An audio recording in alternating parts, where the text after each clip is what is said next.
오늘 우리가 다 같이 나눌 하나님의 말씀은 요한복음 4장 23절과 24절 두 구절이 되겠습니다. 네, 찾으셨으면 함께 소리내서 크게 한번 읽어볼까요? 시작! 아버지께 참되게 예배하는 자들은 영과 진리로 예배할 때가 오나니 곧 이때라. 아버지께서는 자기에게 이렇게 예배하는 자들을 찾으시느니라. 하나님은 영이시니 예배하는 자가 영과 진리로 예배할지니라. 아멘. 예, 우리는 지금 요한복음 4장 23절과 24절 말씀을 읽었습니다. 지난주에는 제가 우리의 영적인 원리에 대해서 4가지 말씀을 함께 나눴고, 우린 그 전주까지 요한복음 연속 강해 설교를 쭉 이어서 왔어요. 그래서 제가 71주 동안 무려 물론 이제 처음부터 끝까지 듣는 사람은 아무도 없겠죠. 우리 18개월 군생활이니까. 근데 저는 오래전부터 요한복음 1장 1절부터 마지막 절까지 71번 동안 요한복음 연속 강해 설교의 대장정을 마치게 되었어요. 그래서 원래 지난주에 하려고 했다가 지난주에 이제 처음 나온 용사들이 많은 관계로 제가 이제 복음을 따로 요약한 말씀을 나눴었고, 오늘은 예배에 대해서 함께 좀 알아보려고 합니다. 우리가 앞에 불렀던 4곡의 찬양도 전부 예배에 가는 찬양이었잖아요. 오늘날 우리가 드리는 예배의 모습을 보면 여러 가지 형태의 예배들이 있습니다. 뭐 열린 예배, 구도자 예배, 뭐 찬양 예배, 간증 예배 등등. 이처럼 예배의 어떤 형식이나 스타일 등은 다양할 수 있어요. 어떤 형식으로 예배를 드리든 어떤 스타일로 예배를 드리든 간에 우리 주님의 예수님의 이름이 높여지고 우리 하나님이 기뻐 받으시게 되면 괜찮습니다. 상관없습니다.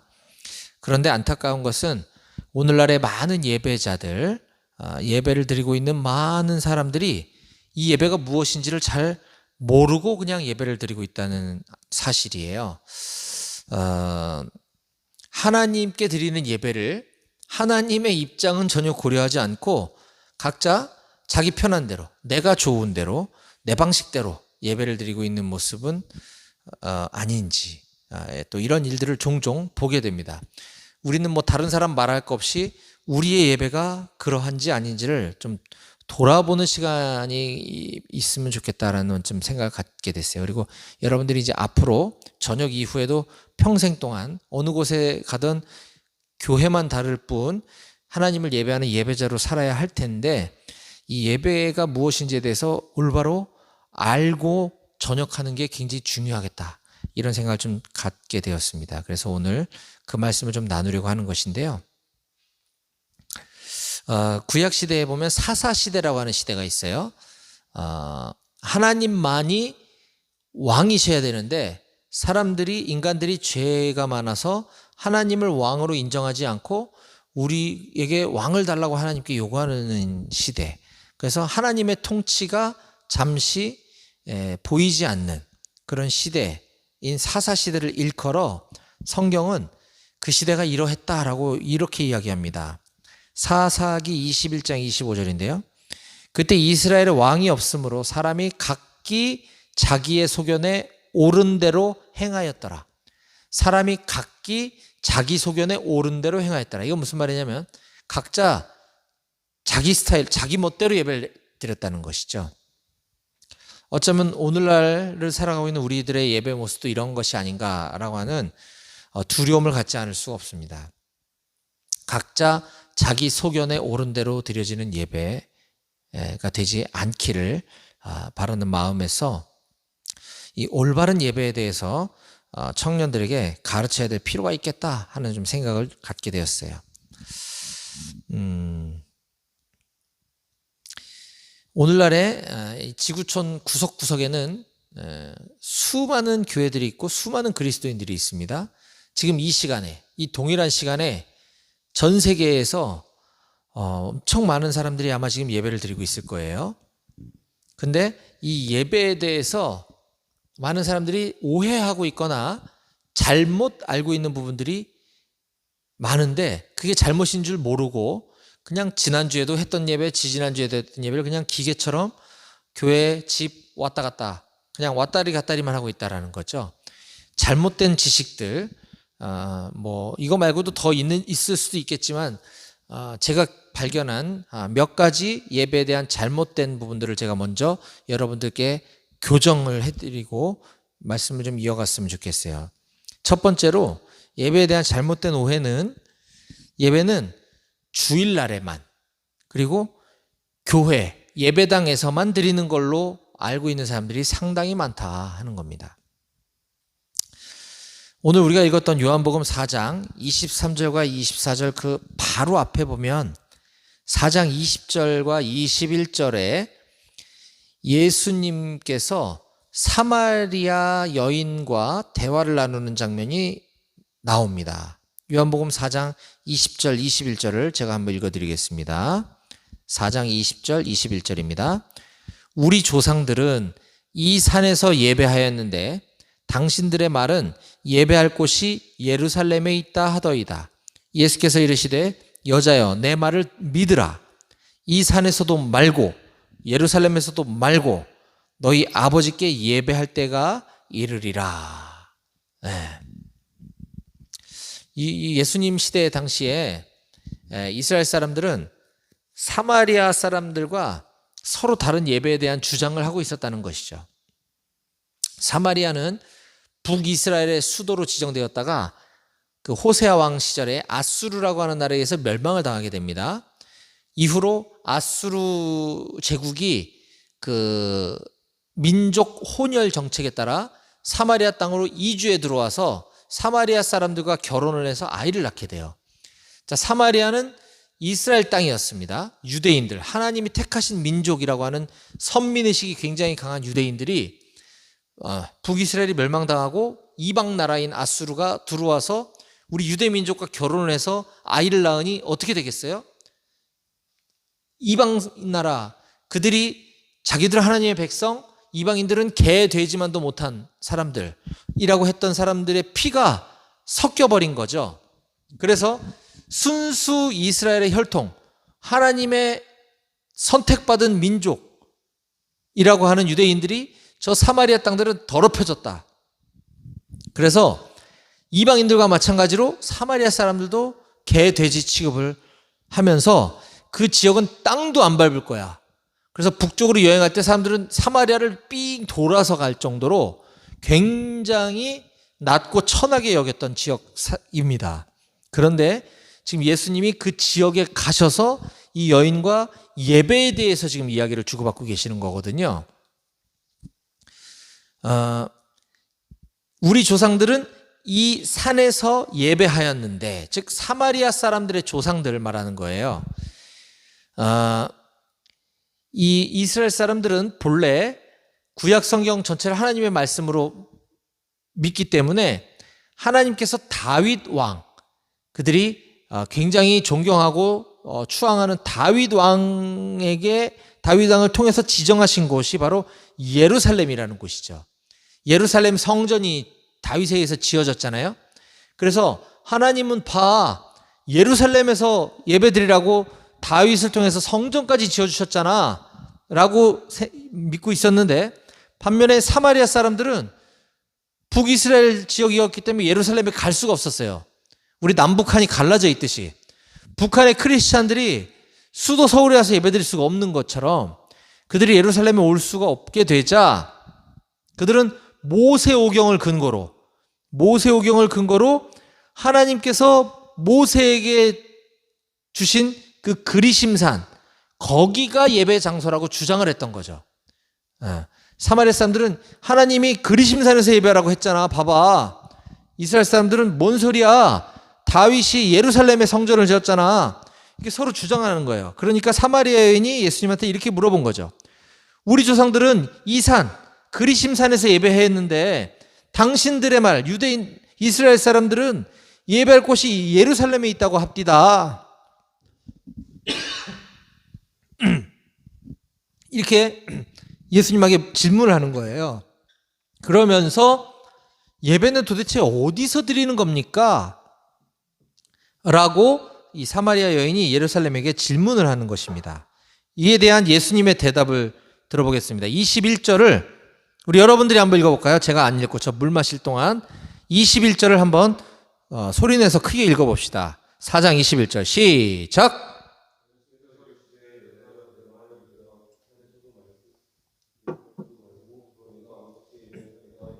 네, 아멘. 감사합니다. 자, 사마리아 여인이 예수님께 그리심산에서 예배하는 겁니까? 예루살렘에서 예배하는 겁니까? 물어보니까 예수님은 이 산에서도 말고 저 산에서도 말고 여기도 아니고 저기도 아니야. 그게 중요한 게 아니야. 이렇게 얘기를 하고 계시는 거죠. 오늘날 예배는 어디서 드려야 되는 겁니까? 라고 할 때 당연히 예배당 교회 안에서 예배를 드려야 한다고 이야기하죠. 당연한 얘기입니다. 그런데 여기서 드리는 예배만 예배로 생각하는 잘못된 우를 우리가 범하고 있는 것도 사실이라는 거예요. 자, 예배라고 한다면 우린 두 가지를 생각해야 합니다. 첫 번째는 예배당 중심으로 드려지는 예배. 이걸 우리가 공예배라고도 하고 회중예배라고도 합니다. 반면 우리는 삶의 현장에서도 예배를 드려야 하는 것이에요. 그래서 우리가 이거에 대한 인식을 바르게 갖지 않으면 어떤 현상이 일어나냐면 저도 그랬는데 옛날에 교회에서 예배 드릴 때 이 예배당 안에서는 막 승질내고 욕하고 짜증낼 수 없잖아. 그러니까 다 이렇게 거룩한 척 하면서 이제 예배를 잘 드리고 밖에 나오는 순간 교회 주차장에 내 앞을 가로막고 있는 차주가 안 나와가지고 나 빨리 집에 가야 되는데 전화번호도 없고 이러면 막 슬슬 화가 나고 짜증이 나고 욕이 나오는 거죠. 네. 이게 교회에서는 예배자, 밖에 나오면 일반 사람이 돼버리는 거예요. 이게 문제라는 거죠. 굉장히 가식적인 겁니다. 우리는 교회에서나 밖에서나 똑같은 예배자여야 합니다. 이건 저의 얘기만은 아닐 거예요. 많은 사람들이 그런 모습으로 교회에서의 모습과 교회 밖에서의 모습이 다른 이중적인 모습으로 살아가고 있지는 않는가 한번 생각해 봐야 합니다.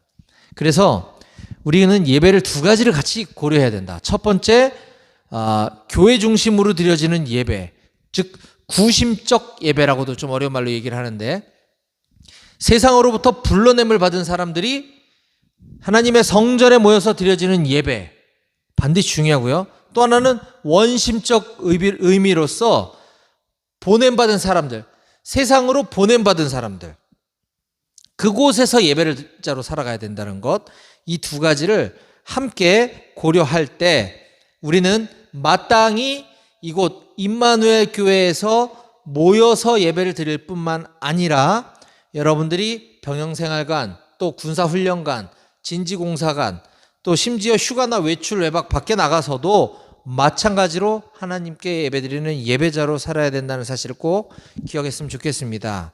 자, 두 번째, 예배에 대한 잘못된 오해는 우리가 흔히 이런 표현들을 자주 씁니다. 예배 본다. 야, 우리 예배 보러 가자. 그런 말 자주 쓰죠. 네. 예배를 본다라는 의미는 아마 이런 의미가 포함되어 있지 않나 싶어요. 목사님 설교하는 거 들으러 가는 거죠, 예배. 또 목사님 찬양하는 거 잘 모르겠는데 찬양하는 거 보러 가는 거죠. 그러니까 저만 얘기하는 게 아니라 저는 좀 그렇다 치더라도 큰 대형교회 한번 생각해 봅시다.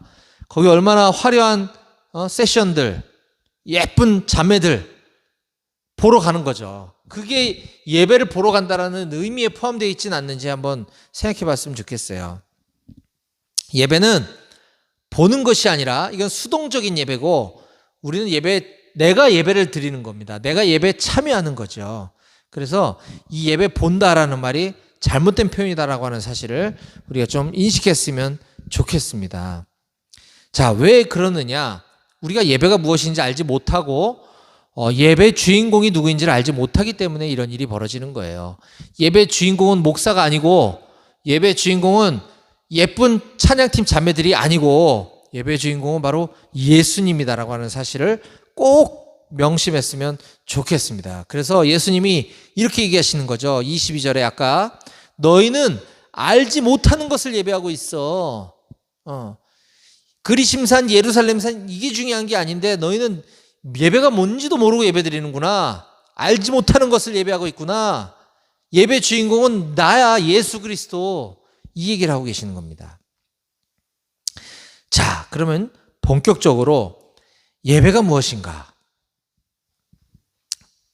본론으로 들어가려고 합니다. 예배. 이 세상 사람들은 종교가 있건 없건 기독교인이건 아니건 모두가 다 예배를 드리고 있어요. 무슨 의미냐면 내가 믿고 내가 철석같이 중요한 가치로 여기는 것, 이것이 그 대상에 대한 예배라는 겁니다. 무슨 말이냐?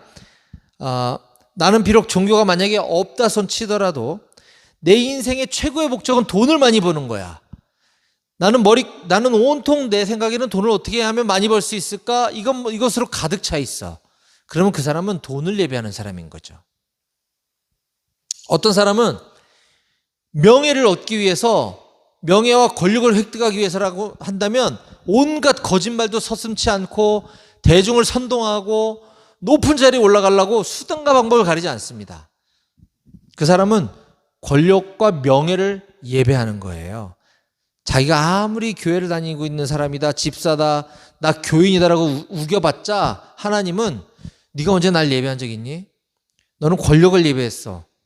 응? 너는 명예를 예배하지 않았니? 라고 말씀하실 거예요.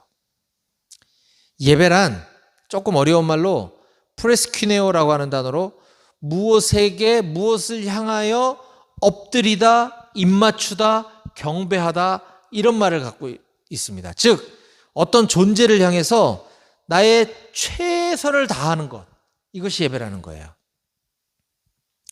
프로스퀴네오, 어떤 존재, 우리에게는 하나님이겠죠. 예수 그리스도겠죠. 예수 그리스도를 향해서 엎드리다, 절하다, 경배하다라고 했잖아요. 그 존재, 예수 그리스도를 향해서 최고의 존경과 사랑의 마음을 담아서 돌려드리는 행위, 이것이 예배인 것이죠. 미국의 유명한 목사님 중에 한 분이신 존 메가더 목사님은 이 프로스퀴네어에 대해서 다음과 같이 보충해서 설명해 주고 있습니다. 예배라는 개념은 사람이 존경, 경외감을 갖고 최상의 존재 앞에 엎드려 절하는 것이다. 네. 우리는 하나님 앞에 절하며 또 그에게 그의 최상의 성품에 합당한 영광을 드리며 존경과 경의를 표하면서 그 앞에 엎드리는 것이다. 이것이 바로 예배라는 것입니다.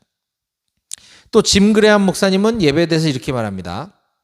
인간은 창조주 하나님께 예배드릴 때 가장 참다운 인간의 모습을 찾을 수 있다. 동물들은 결코 예배드리지 않는다. 예배는 오직 인간들만이 할 수 있는 행동이다. 인간의 제일 가는 목적은 하나님을 영화롭게 하고 영원토록 그분을 즐거워하는 데 있다. 우리가 태어난 것은 하나님께 반응하고 예배드리고 그분을 인정하고 찬양하기 위해서이다. 네, 짐 그레함 목사님의 말씀입니다.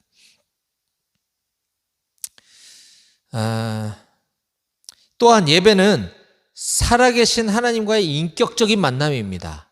살아계신 하나님과의 인격적인 만남.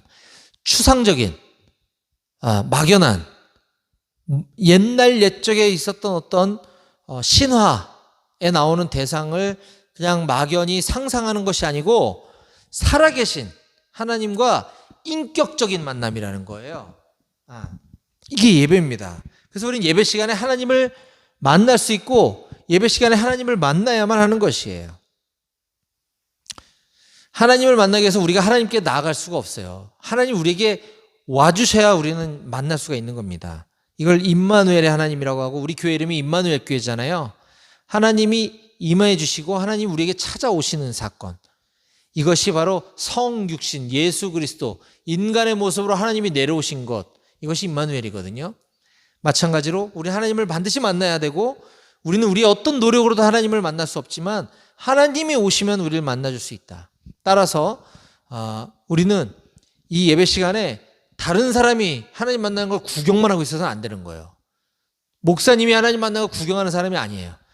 내가 하나님을 만나야 된다는 겁니다. 내가 예배에 적극적인 참여자가 돼야 된다는 겁니다. 따라서 예배 보러 간다 이런 말 우리 앞으로 쓰지 말도록 합시다. 예배하자, 예배 드리자, 이게 맞는 표현이다.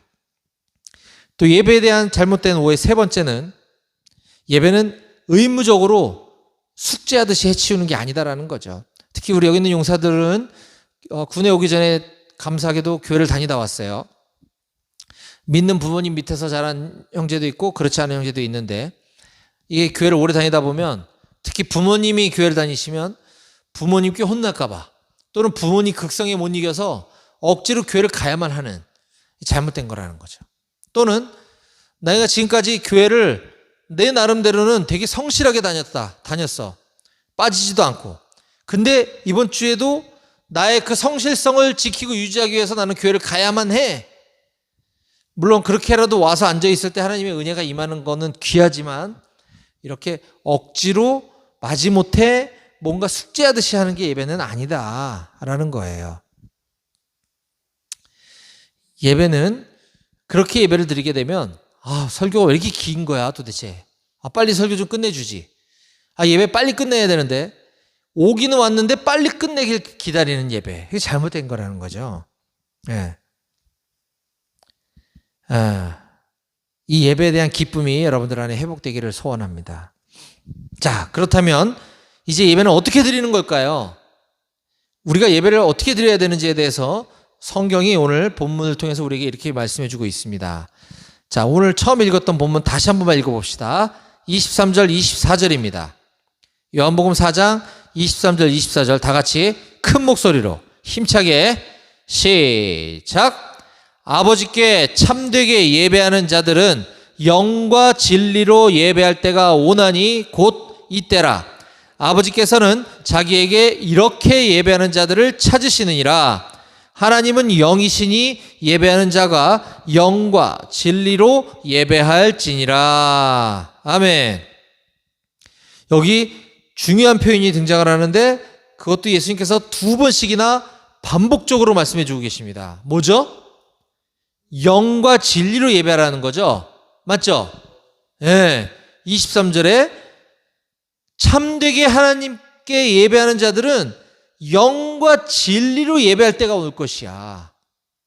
24절에 하나님은 영이시니 예배하는 자마다 영과 진리로 예배할지니라. 아멘. 이게 예배 드리는 방법 핵심 포인트입니다. 자, 영으로 예배하라, 진리로 예배하라는 거죠. 이 두 가지에 대해서 제가 설명드릴게요. 첫 번째, 영으로 예배하라는 것이 무엇이냐 도대체. 여기서 영은 두 가지로 해석될 수가 있어요. 하나는 우리 안에, 우리 인간은 영과 혼과 육으로 이루어진 존재잖아요.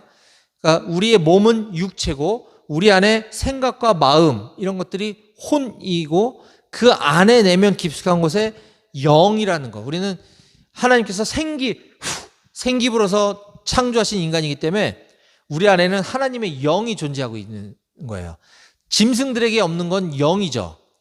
그 영으로 예배를 하라는 것인데 좀 어려워요. 이게 뭔 말인지. 그래서 좀 더 이건 쉽게 얘기하면, 하나님, 성부 하나님은 저 어딘가에 계세요. 우리가 볼 수가 없어요, 하나님을. 그런데 그 막연한 하나님이 우리 안에 영으로 오셔서 우리와 함께 거하고 계시고 내주하고 계시는 하나님. 지금 이곳에도 눈에 보이지 않지만 우리와 함께 계신 하나님이 바로 성령 하나님이시거든요. 그 성령 하나님과 함께 성령 하나님으로 예배를 드리라는 것입니다. 영으로 예배하라는 것. 예.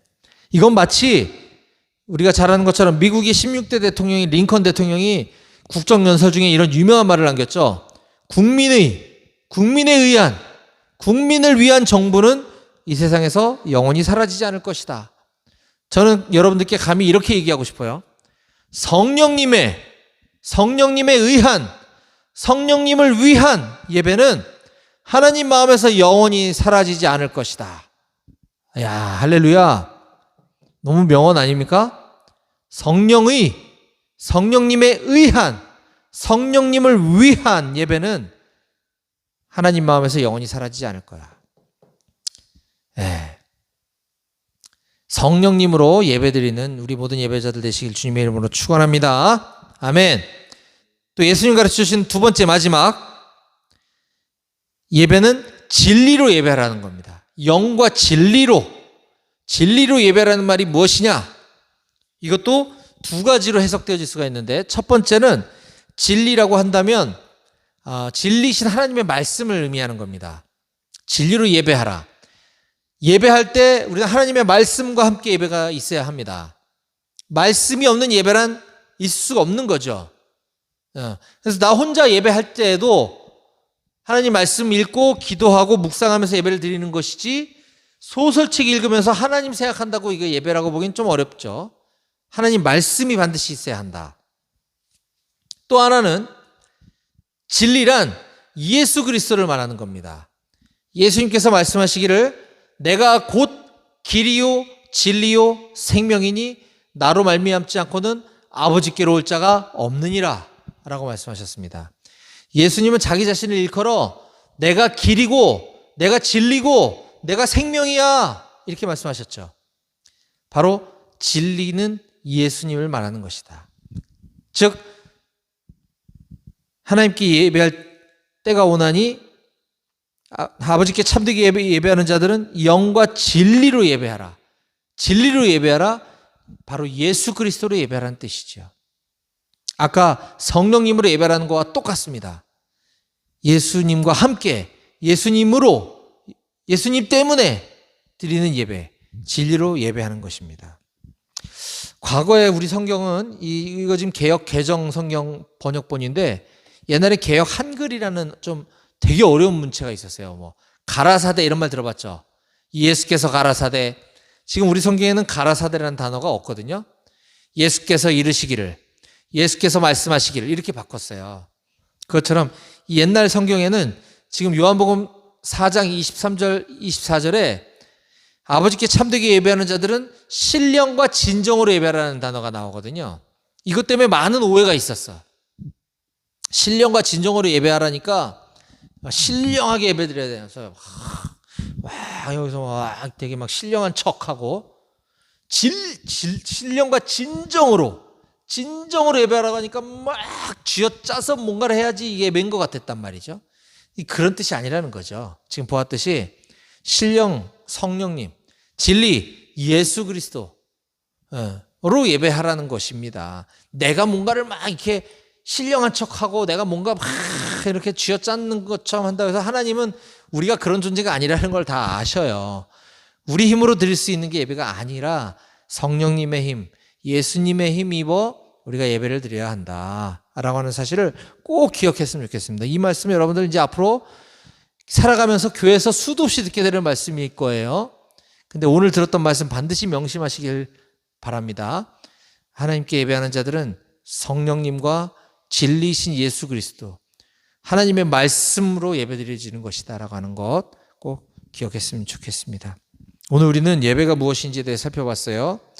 또 우리의 예배의 현주소가 무엇인지, 우리는 예배에 대해서 뭔가 잘못 착각하고 있는 것들이 있다라는 것 살펴보았습니다. 저는 우리의 예배가 다시 회복되기를 원합니다.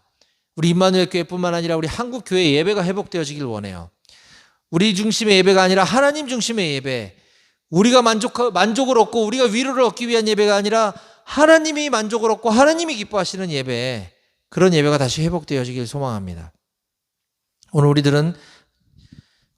들은 이 하나님의 말씀을 잘 마음속에 간직하고 살아가셔서 일평생 하나님만 기쁘시게 해드리고, 여러분들이 이제 저녁 이후에 속하게 되는 각 교회에 예배를 다시 살리고 회복시키고 일으켜 세우는 여기 있는 우리 훌륭한 청년들이 다 되실 수 있기를 주님의 이름으로 간절히 축원합니다. 아멘. 기도하시겠습니다.